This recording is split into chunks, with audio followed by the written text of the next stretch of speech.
What is going on, everyone? I'm back on the mic today from Spectral Sound, and welcome to today's tutorial. And in this video we are going to be recreating the main lead from the song Vengeance by Angelite. Here are some pieces of the song, and here's my transcription of the melody from these two parts that I put in so you can hear them both side by side. Let's have a listen.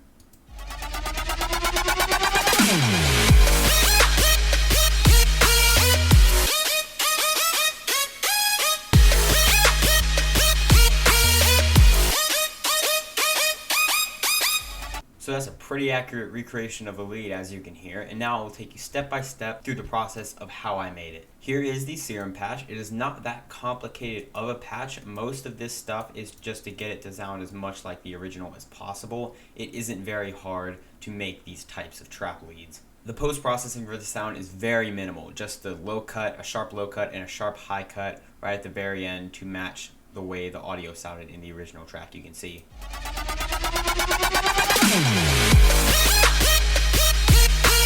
It was cut off right about there, so I did the same, and just a little bit of EQing and getting rid of all that muddy low end where the weird phasey stuff is going on. We didn't want any of that. This is a lead sound, so it's very smart to do that with your leads. It really cleans them up. Even if you don't think you hear it, you'll notice it once you take it out. So that's good to do on like all your lead sounds.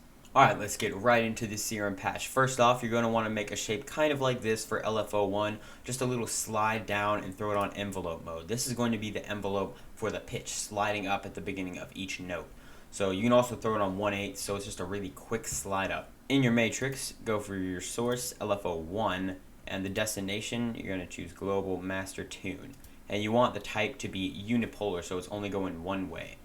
And now bring this knob down. I had -36, just down 3 octaves. You can turn it anywhere down here. It should be fine. Just matters how much slide you want. And you can hear a little preview of that by moving this knob right here. Let me show you.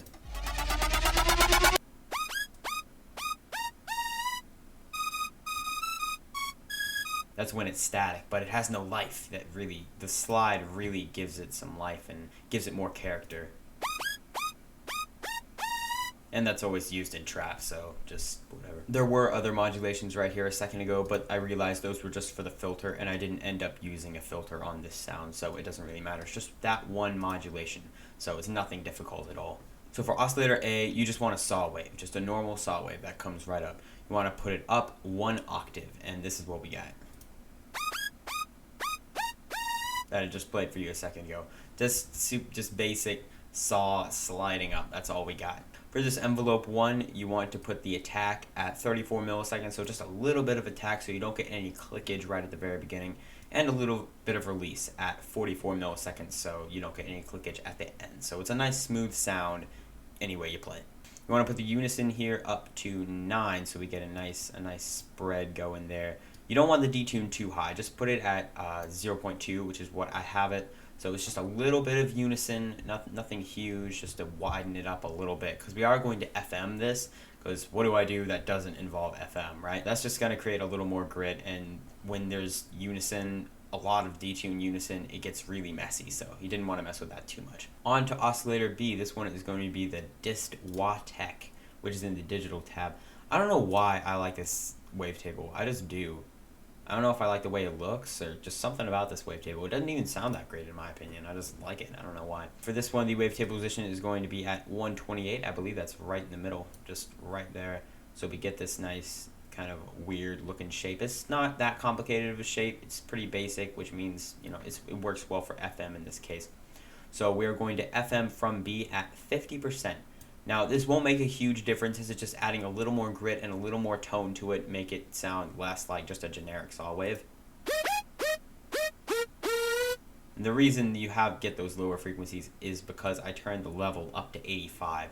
Very rarely do I turn the level up when I'm doing FM, because normally it doesn't sound that great. However, it sounded good for this one. You don't have to mess with the octave or anything. It works out pretty well. Now let's turn on a sub. We will not be using the sub for an actual sub bass. We're just going to use it as an extra layer. So just turn on a saw. I turned the level all the way up and threw it up 1 octave. That just adds another octave on top. See, this is the middle octave at +1, and this, even though it says +1, it isn't plus, because this FM right here is kind of confusing. the FM from the lower octave makes this sound like it's playing lower, even though it's really not. So this is the high octave, then there's the middle, and then there's the low with the actual FM and the sound itself, which gets those lower, richer frequencies. So we just add a lot of high frequency with this saw wave right there.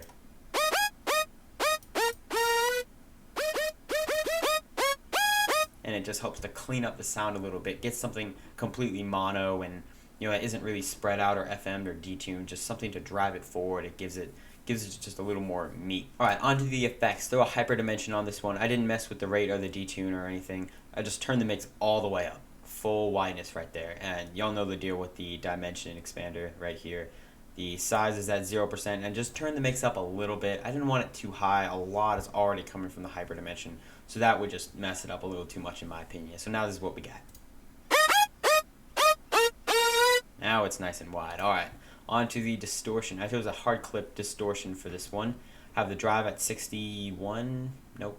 60. There we go. Okay. The mix is at 100%, and I have the filter on for this one. I flipped it on pre. I don't normally use the filter. However, with the lead sound, it works out pretty nice because you can throw a high pass on it, so you're not distorting all those weird low frequencies you don't want. So I flipped it all the way up. It's normally on a low pass, I believe. So just flip it all the way up to a high pass. You can see the frequency is at 244, and the Q factor is like 0.1.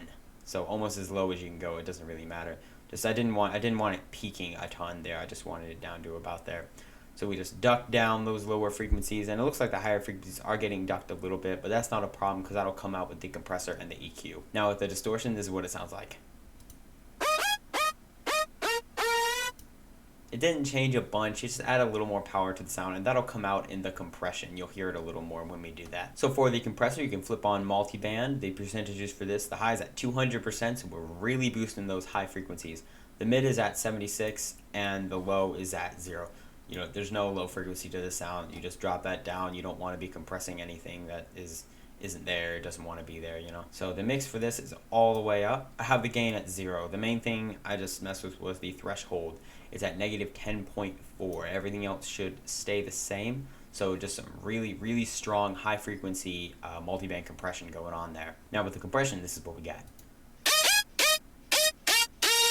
There we are, sounding nice and screechy. On to the chorus. This just, just a little more width, especially after the distortion and compression, just to kind of clean it up a little bit because it is pretty gritty right now. The mix for this is at 35%. The high pass filter is at 974. You can switch it. Normally it's at a low pass filter right here, which it's ducking all the high frequencies, but you can switch it to a high pass filter just by clicking that. I found that out semi recently, and I love it. I've always wanted something like that there, and it was always there. I just never knew it. So learn something new every day. The rate is very low at 0.01. Delay 1 is at 0.0 and delay 2 is at 0.3. Just really, really tight compression. I use this compression a lot. This is actually one of my presets I have. It's just a quick spread. The depth is at 20 milliseconds and the feedback is at 10%. So this is what it sounds like with the chorus. You can hear a little bit of that in the stereo field right there. So it just helps to clean it up and widen it out a bit, sound a little bit thicker. On to the EQ. You see what I'm doing here, I have boosted the very high end and a little bit of the mid section. So for the mid section, just do a little peak right there, and the gain is at 3.6, the Q factor is at 30%, and the frequency is at 635. So just rounding off that mid section a bit to give it a little more depth right there, so it's not all just high screech. So let's turn this on a shelving EQ right at the top. The gain is at 14.1. The Q factor is at 0%, so it's just real tight, and the frequency is at 13086. Just really high frequencies. Moving this a little bit will drastically change the numbers, so it doesn't really matter. You don't have to get it that exact number. It's just up really high to avoid these really piercing frequencies right there, but to get the really rich highness that makes it sound clean. So now with the EQ, this is what we got. Alright, beautiful. Now on to the delay. Just a little bit of delay here, nothing too drastic. I have BPM linked, fourth and fourth, ping pong delay, which sounds pretty nice going back and forth. The normal delay sounds too, right in the middle, mono. It isn't that wide. So I like doing ping pong delay. The mix is at 25%, and the feedback I dropped down to 22%. Just a subtle delay in the background to add more ambiance along with the reverb to this lead. Normally on trap leads you put a lot of reverb and some delay sometimes when you're doing this, because a lot of times it is the main focus of the track, like of the drop, because in these older kind of trap songs that isn't hybrid trap, then it's usually just the lead and not much else, just the lead and the 808. Those are the two things working together. And when you don't have reverb or delay, it makes it sound really dry. And in some styles, doing that kind of works, like Attic, he doesn't use a lot of reverb, and that's fine. He just has a wonky little style. That's a little more hybrid trap too. It just really helps to make it sound really big, and even when the note is released, you still have that note hanging around in the atmosphere. So there's the delay. Let's put on the reverb. And the mix for the reverb is at 33%. It's on a hall reverb. The size is at 30%. And the decay is at 4.7 seconds. Brought the low cut up to 75%. The high cut is right in the center. So just cutting those low frequencies that we really don't want and bringing down the really high ones. So for the spin, it's at 25% and the spin depth is at 20 as usual. Now this is what we have. And we have basically nailed that sound. Like I said, the post-processing is very simple. It doesn't change the sound too much. Just boosting the midsection and cutting the highs and the lows. And you can definitely see the lows, what's happening. See all that little grossness right there, so we just cut all that out and make it sound a lot cleaner. So thank you all so much for watching. If you like this tutorial, leave a like below. Tell me what you thought about the remake in the comments, and also don't forget to check out the link to my Facebook group that I created. The link should be in the description right there. About that, it's going to be, I'm not going to be posting a ton like all the time. I might do, you know, some polls, just some updates on getting those sound design requests done, what to expect in future weeks, you know, when I can't upload videos, if stuff is going on, things like that. And I'll share some ideas that I have about the channel to see what you guys think, and you know, I'll just be posting stuff like that. Might do some free giveaways on there, you know, never hurt to just give it a follow. So make sure to do that, and I will see all of you in the next video. Peace out.